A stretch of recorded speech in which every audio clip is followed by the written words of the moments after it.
Cheers, VC. How we doing tonight? Hola. So I was just looking at the drink of the night. Charlotte Trip, Noble Records is the finds. But you can't go to Charlotte and not hit up Tip Top Daily Market. So my drink of the night is Blake's Hard Cider. This is Grizzly Pear. Grizzly like your boy. I have no idea. Yes. I'm scanning this can. Yours is also a Blake's Hard Yes. Cider. And I have absolutely no idea where these are made. But if you see the scale of Does it not sweet to have... dry, I have no idea. It has a little... Isn't that a land of some sort? Hold on. That looks like Michigan. Is it? I have no idea. You're very crafty. Oh, I'm so smart. Good ideas. Hey, maybe I'll put it in it and Hey, we'll this see. one is El Chavo, which is a habanero mango. Actually, mango habanero sort of drink. So, bold, sweet, with a little heat. Like, it's just like... Just like my lady. So, let's get after this. I figure it's appropriate with Noble Finds to show a Noble Find of the previous time playing in the background for this next time. So we hit up Charlotte some time ago on a rainy Wednesday, which was perfect because even though we had mask in hand, we saw next to nobody. And it was cool to get some flipping in after months of kind of just being cooped up in the house.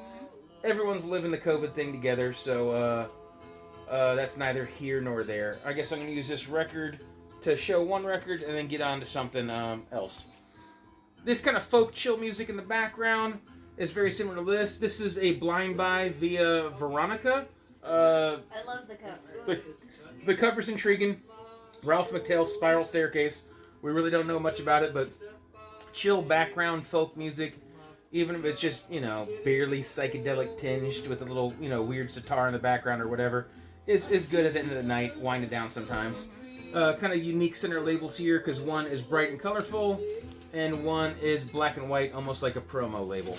So let's get that out of the way, and then something random. I was shopping for a while. I was texting Dylan back and forth. We kind of went to Charlotte on a whim. Our days just lined up. We're both off on the same day. And so it was random. And I don't begrudge him in any way for not making it out there. But, we're texting. He's like, man, I'm going to try to get out there. I don't know if we can. And so while I was waiting to see if he could make it, I guess I lingered about and bought some random stuff. I ended up looking at the cassette wall. This album I always look for, but never seem to find. This is Neil Young's Zuma. It plays great on cassette. I don't go out of my way to buy cassettes. I wouldn't say I'm a cassette collector. I have limited cassette storage. So if I find something I like and the box gets full, something gets bumped. I'm not going to own more than the 88 cassette case of cassettes. So you're saying even if you expanded then music room, that's Billy Squire or someone else gets bumped. I'm just not going to have, I don't need 200 cassettes. My records are ever growing. I don't need a massive cassette I hope I don't collection. have to play this for him in the future. Like, you said you would not. It might happen. I bought this because not only do I like Yes, but I think this is super cool. This Time Portal OG. If anyone out there remembers these slide-in cases with a pink cassette, this Yes is just, I don't know. That's just a time capsule. So get it just for that reason. yeah, I think that's pretty cool. And the pink, I guess, is also a tie back to all the great people in the vinyl community that helped us raise $1,000 for a breast cancer treatment facility. But also, Mom's doing great. Anyone curious, Mom is doing well. All right. This is kind of my favorite, the weird vocals on this. Looking. This is what I like the most on this album, I think. At least on the A side. This Judas Priest is a no-brainer. You metal guys are going to get it. But this early Judas Priest, Sad Wings of Destiny, kind of transcends metal and its complex hard rock, blues bass. This is fantastic. I own this on vinyl. But I do play cassettes, and I have a boombox in the kitchen. So for the price it was, I couldn't help but buy it. And it caught my eye because I've never seen this. I'm going to pull this out so you can see it. This is a cassette-only comp. Judas Priest Troubleshooters, if you can see that. And I had to grab this because one is inexpensive and I love Judas Priest, but it's all Let Us Pray, Troubleshooter, Turning Circles, and it does have like Metal Gods, Some Heads Are Gonna Roll, Sinner, Saints in Hell, but it's not all just the most cliche like drunk bar anthem Judas Priest, you might assume from back in the day. Or the heaviest hitter, since this is like 1989. This does not have any like painkiller era Priest on it, but I had to grab that. I've never seen that before, but like I say, I'm about to max out my space on cassettes, and some things that aren't important are gonna get the bump. So sip of beer or the cider, I should say, not beer. That seems like something I would like. Can we do a little swappy swap? Yes. Mm-hmm. You gotta taste what I would taste like if I was a beer. It tastes Latino. Yeah. Did you taste the little sassiness? Yeah, this beer tastes like it's gonna be mad at me later. So that's cool. Wow. Now I am. I have a reason to. But yeah, those are from Tip Top. I don't even know if I mentioned that, but you can't go to Charlotte and not hit up Tip Top if you hit up Noble Records anyways. We'll always leave with boxes of drinks. And we didn't make it to lunchbox this time because they were appointment only and had a cap of people, and we only had so much space. We had to eat Jamaican food in a park and enjoy each other's company. So it's not all just records. All right, random stuff, and I'll blast through these pretty quick. My family's a huge fan of Wizard of Oz. It ties back to childhood memories, etc. This is a Disneyland pressing. Some of these I'm not going to pull out because Charlotte seems synonymous with these resealable, reflappable records that a lot of people hate. I mean, they show clear and you don't have to worry about your stuff falling out, but they are kind of a nuisance. But this is likely to end up as either fall time framed on the wall matches or potentially in a guest room in the future. This was inexpensive. I had to grab it. Also in that same realm, there was a box of stuff that wasn't even priced yet, so I can't recall if I was texting Dylan or if Homeboy was working there. Super good dude. I'm forgetting your name. Super nice guy. I need to leave it in the, if I can recall, maybe I'll edit this video, maybe I won't. Super nice gentleman. First time I met him was working that day. And so he hit me with some prices, some stuff that wasn't priced yet. Anyone that has seen me film from different angles, I'm a nerd. I love Universal Monsters. There's a 1930s Boris Karloff mummy in the background. Of course, King Kong and Godzilla and James Bond and all sorts of stuff. So any kind of novelty like this, I just enjoy and I don't look to defend. And the back album cover is as rad as the front. I love skulls. Sounds to make you shiver. And this is something I've been consciously aware of for some time, actually, and have yet to stumble into it. So that's cool. And then the piece de resistance in the nerd realm is this still in the shrink. What? You kind of have to. And I also love the non-Marvel rendition of the art here, which is just... I mean, one, is that supposed to be Darth Vader, or is there a nerd out there that knows better than me? What is that? I don't know. But, oh, that's weird. Yeah, I think this is cool. Is so... Is that supposed to be Yoda? Yeah, that's exactly what she says. Is that supposed to be Yoda? So I don't know if we just committed too much time to this, but I actually have several Peter Pan records. Per usual, it's... this one is actually not as beat up as they usually are because they're kids' records. This needs a cleaning. But it's not dirty, and of course it doesn't have an inner sleeve. And for you that loves strengths, I mean, it has the strength. You know, one thing that Dylan started doing as a new story, takes advice and listens, and that's really freaking cool. Some pays attention. He started pricing everything either on if it came with a shrink, or puts everything in a sleeve. I love when biggest pet peeve. So I love when people don't screw with that pet peeve. Don't put price tags directly on your jackets. So that's cool. But even if you do stickers or anything. Well, no, the hype sticker came with it, so I'm cool with that. But you know what I'm saying, like the price tag from the. Putting the price tag on it or doing. Oh yeah, I see what you're saying. Don't put the price tag on the hype sticker. Yeah. Yeah, no, I'm sorry, I heard you wrong. Which has happened. But here's a little tidbit. Even if you just buy super cheap records like this, even if you buy just super cheap plain white inner sleeves, it'd be cool if every record should always have an inner sleeve. But that's just a tidbit, but not really a gripe, because I mean this is a weird oddity that I probably just spent too much time talking on right now. A blind buy, because you have to. This album is exactly what you think it is. This is early mid 70s soul, disco, R&B. First choice, The Player. We actually, this is one of the first, I think this might be the first one we spun out of the pile while I was like looking at them and everything. I forget the record store that I haven't been to in Charlotte that has these price tags. They're on all sorts of used records over the years because, things recycle and go from one place to another. I forget the name of the place, or I would just put them on blast. I don't care. If anyone in the comment section wants to put them on blast. Who ruins all the records in Charlotte with their terrible price tags? Why would you do such a thing? That's not that glamorous. I'll do that. Another record that came without an inner sleeve, but was super stoked to find. Any kind of surf and drag, I'm buying it. I mean, if it's a double and it's upgrade, I'm copping the upgrade and sending off an older copy. This is the Woofers, Dragsville, on the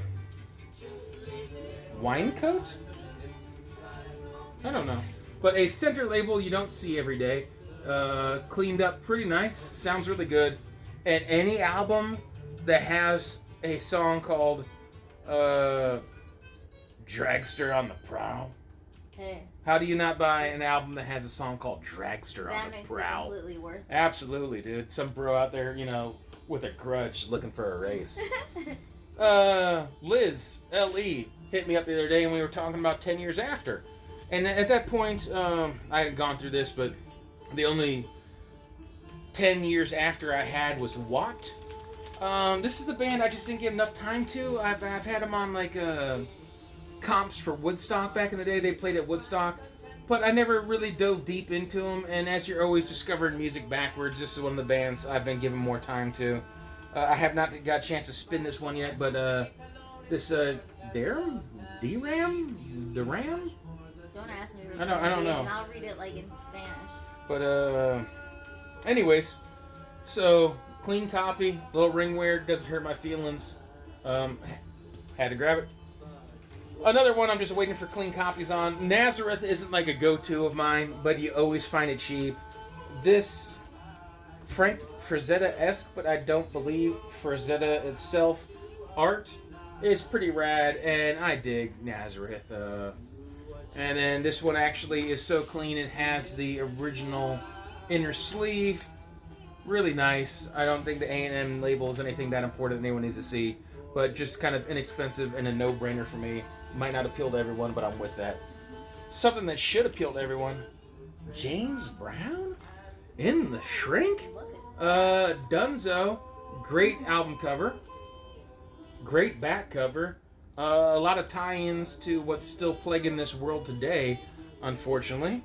With the iconic Polydor label, but with a little James Brown floating head bonus. Of course, that James Brown is no Moustache, and this James Brown is Moustache era James Brown.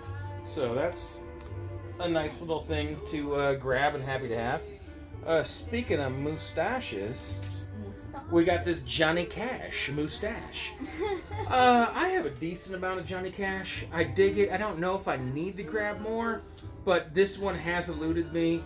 It's fraying and the jacket's a little bit rough, but I have not given this a wipe. It has surface scratches, nothing that should affect play too much. It needs a good wipe, but it's old Columbia 2i, and it's some Johnny Cash I really enjoy. So I copped it. It was not that expensive, so I wasn't mad at it. This is going to be a new 4th of July tradition I've started here. There's a recent thread in the vinyl community, I think it's the 41 questions, is hot dog or hamburger. Hamburger. Are you freaking, it's freaking hamburger. Are you serious? I got ties to Chicago, it doesn't matter. It's still hamburger over hot dog. That being said, hot dogs were for Independence Day. America! But, I'll talk about this more in the future because the vinyl community is doing a Blue Note 4000 series I've taken part of, and then I really enjoy, and it's a big giant VC effort by everyone. So you'll see more of this in the future. Did a decent job of Gooby gonning some dude named Thompson right here. It's not permanently gone, but it's not yeah, it doesn't jump out at you, but this album cover is a bit of a joke, but the music is not. So whenever we get to 318. I think we're somewhere around upper 80s, lower 90s in the series now. Expect a Blue Note 4000 series video from your boy. The next thing, there's a term called like dad rock. For like yacht rock and like some of the stuff that doesn't really rock hard, but it's still cool, and like people grew up with it, like AOR radio style.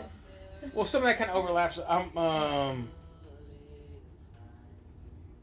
I'm putting together like that record player from your dad, and so I'm gonna put that in Mom's house, and I'm compiling a collection of mom rock. So this would like, so we're like, hey, moms matter, dads matter, but this is mom rock. This is consistently thrashed and beat up. This one is just this baboon is an old man right here. I might irritate everyone for a second. Actually, open up the gatefold. These are always just absolutely trashed. So when I found one in clean enough condition, which still makes it just like a freaking $4 record or whatever it was, I can't recall, but this is the very last or the second to last album before Stevie Nicks jumped on board. But so this is going to end up in a collection of music for a record player I'm setting up in Mom's a quilter and sewer. And anyway, so this is going to be in the mom rock pile. Nice. Ironically, last time we went to, I've passed on this record a couple times because I find it just beater condition, and I found it clean. This needs a little wipe. It's more surface dirt than actual ring wear, so this is going to wipe up pretty clean. But Rotary Connection, I want to say we might have found that at Tip Top Records last time. I can't recall. But this Cadet Concept label is something you don't see every day. I dig this. Was it Minnie Riperton is on this? Which is, anyways, side note. Maybe I'll do an insert. I don't want to get sidetracked. Because honestly, I literally just, when a second I saw this, I just lost my train of thought. This is who I'm talking about. Whoever wants to put someone in Charlotte on blast, this is terrible, and I wanted to peel this away. I don't know how long ago. Does it not say where it's from? No, it doesn't. I think it might be Manifest, but I'm not sure. I already know there's multiple friends in the vinyl community from Charlotte. They'll say. Let us know who it is. But so, however long ago this was priced at $7.99. I want to say it was just a hair more expensive because who knows how long ago this was priced at $7.99. But I wanted to peel it away, but someone just pushed it back. This whole thing is a pocket circle of just destroyed jacket underneath it. There's no peeling it away. It's terrible. It's already jacked. I'm probably just going to black out this square with a Sharpie. Freaking stupid as hell. Either have a price tag that doesn't destroy your record jacket, or easy peels away like the ones they use at Pharmacy Records here in Greenville, or put it on a freaking jacket. I mean, that is just. I can put them one. Oh, I appreciate your efforts and help. You. I appreciate it. Assistant. And we're not doing too bad hammering through these. Last time we were just being silly and I was long-winded, and we went like 40 plus minutes. This time's not that bad, but just speed us up, and we just sound like little chipmunks. Yeah. So oh, that's creepy. I don't remember seeing you get that. This one has an alternate cover, if I'm not mistaken. That's creepy. This, I was actually talking about this last time we did a video from Noble Records. I'm just compiling my Uriah Heep collection, which now is done. I actually showed Uriah Heep recently in a video as well. So you're getting a lot of Heep lately. But this album is just always just thrashed. Heaps of Heep. Pun intended. But this is an old Mercury. It's pretty clean and still not expensive. There's some of these records that you consistently find jacked up for the dollar bins or $2-3. You might as well hold out and just wait till you find a copy for $5 to $8. So I'm glad I waited for this Uriah Heep. It's a little rough around some of the edges fraying, but compared to the way you find a lot of this, I mean, this is usually just trashed, and this one is not. I can't recall if there is. It even has the lyric sheet insert with failed art, but art nonetheless. But Uriah Heep. And was it Melvin Ramone in the vinyl community? I was showing Heep a few months ago when I was filling in the gaps. I think it might have been like a Demons and Wizards upgrade. He's like, hey, keep an eye out for Uriah Heep Live 1973. Even cleaner copy than that Heap right there. This is fantastic. So, stupid clean. I'm going to avoid torturing you with the... And there's some Heap. I think the last official album... Oh, no, I got 2 more albums. This is one that wasn't priced, and I think Dylan pretty much just threw it at me. Unfortunately, I can't wipe off Carl's existence, because this is a not a waxy cover, so you can't really Gooby Gone wipe it away. Whoever did this is that how they should have labeled that. Yeah, that's sneaky. You gotta like how somebody was smart way to preserve this. Way craftier than Carl. Yeah, Carl. But, shame on you. I'm not gonna talk about this too much, or once again go through the effort of ripping this open. This has got to be one of the top 10 most showed records in the vinyl community. But I found a clean copy. Hit up Dylan. He just like, oh, whatever. Well, give me this much for it. So I think he already knew I was buying a stack, and he did your boy a favor. So I had to cop this outside of Carl's forever stamping his name on this. This thing's pretty freaking clean. And one of the gems, I think before I get the last record, because people like to end with wax, I'll put that aside. If anyone sees here, I recycle some boxes like this random Amazon CD shipping box for Taylor Swift with all my VCLT random stickers and everything I have on here. I also have a bunch of wood crates from old ammunition boxes to photo engraven glue to old apple boxes and peach crates and other things of fruits in the South. This was in the corner, records he hadn't even priced yet. So he threw a good price at this Johnny Walker box. So a new record box in hand. Happy to have it. So a weird but cool vinyl related but not vinyl find at Noble Records was super dope. And I guess one thing next to Noble Records. Yes, the Blue Chameleon consignment store. Yeah. A little nice shop right next door. Perfect for just everyone, actually. I didn't even show it. Maybe I'll photo edit it in here. I got a tchotchke of a old school 70s toy van. Should I run for it? If you want to, like, make a break. But yeah, see, this type of random stuff where we go long because we get sidetracked and we're silly stupid. I'm sorry. You gotta love the way this is presented. Yes. Once again, price tag on the box. What are you gonna do? But I love that this Buddy L box you can keep forever, but it's super easy to pop it out of its display and actually look at it. and still look at it. But my dad, if anyone's heard me ramble about this in the past, used to customize vans. So this 1970s van with this sunset background. They had a ton of little cool stuff. Yeah, Toys tchotchkes and random stuff. Tools, old things, new things. I bought some shoes because. Yeah, because you have to. Yeah, shoes. But this girl has a shoe collection. But no, if you're supporting local business and you guys go to record stores anyways, then you might as well support other local businesses. So I hit that up. And one of my favorite gems of the day, I took this out of the shrink and then jacked the hype sticker and put on one of these really nice vinyl storage solutions stickers because I think this is a boot, if I'm not mistaken. Lord knows I don't do as much investigating and research as I'm supposed to. But I'm a shrink guy. But boots, they're not manufactured to the as strictest of quality, so it's a little constricted. When I first played this, because this was the very first thing from Charlotte I played, Veronica's like, Eric, it's got a warp. And I like jumped up from my seat when she's about to drop me. I was like, what?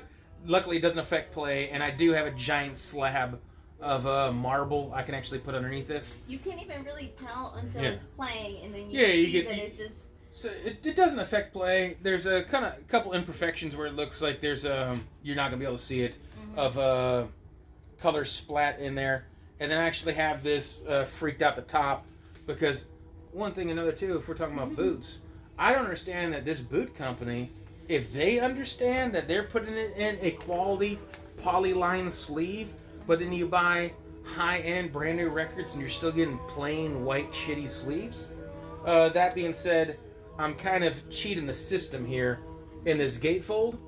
If you can see the gatefold, hey yo. But so I'm kind of cheating the system and put it in there because it's one of those stupid records where it only goes in one way, and I handle my stuff with care. So I just want to I go. saw him trying to get it. Yeah. So I just want to pull my freaking record out. But Mars Volta, I freaking love Mars Volta, and kind of expensive and hard to find at times. And this one doesn't break the bank as much as other things you can buy. So perfect timing. We hung out for half of one record. Wow. High five! Even with rambling Nice. rambling and sidetracking, we're still doing to it. So anyways, Salud. Tip Top Records coming up, more finds from Charlotte, and then we hit up Repo Records for the first time because usually we go on Sundays and they're closed. So I hit up Repo for the first time ever, and it is what it is. Since we shop together, we'll do these videos together, but more Veronica and Charlotte fresh finds coming up. In the future. Cheers to you, VC. Hasta luego. Be well.